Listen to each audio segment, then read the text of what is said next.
পশ্চিম জেলা প্রশাসনের ব্যবস্থাপনায় অভয় মিশন কর্তৃক মঙ্গলবার এক ত্রাণ সামগ্রী বিতরণ কর্মসূচি হয়। এদিন বিগত বছরের বন্যায় ক্ষতিগ্রস্তদের সহযোগিতা করা হয়। অনুষ্ঠানের উদ্বোধন করেন মুখ্যমন্ত্রী ডক্টর মানিক সাহা। মুখ্যমন্ত্রী অনুষ্ঠানে বক্তব্য রেখে বলেন, গত আগস্ট মাসে বন্যার সময় মানুষকে রক্ষার জন্য বিভিন্ন ক্লাব, স্বেচ্ছাসেবক সংস্থা এবং বিভিন্ন সংগঠন সহ ছাত্রছাত্রীরা এগিয়ে এসেছে। বিশেষ করে মানুষের সহযোগিতার জন্য মুখ্যমন্ত্রী ত্রাণ তহবিলে অর্থরাশি দিয়েছে। এটা আগামী দিন ত্রিপুরার জন্য একটা উদাহরণ হয়ে থাকবে।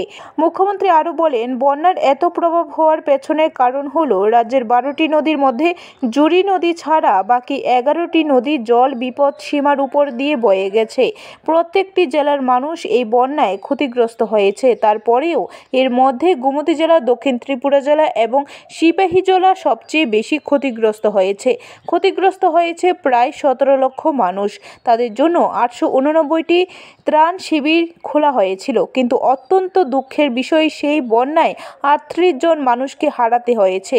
58,637টি বাড়ি ক্ষতিগ্রস্ত হয়েছে।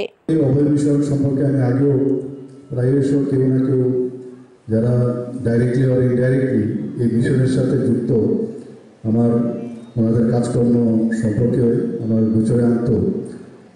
কিন্তু মাননীয় সম্পাদিকা মহাদয়া যখন এখানে পুরো বিষয় বলছিলেন যে ওনারা সারা বছর ধরে কীভাবে কাজ করেন এবং দেশ বিদেশ বিভিন্ন জায়গার থেকে এই ধরনের ত্রাণ সামগ্রী থেকে আরম্ভ করে বিভিন্ন জিনিসগুলো ওনারা সমস্ত যাদের প্রয়োজন তাদের জন্য যেভাবে ওনারা ডিস্ট্রিবিউশন করে, সত্যিই এর জন্য প্রশংসার দাবি রাখে। ব্যুরো রিপোর্ট, খবর ত্রিপুরা।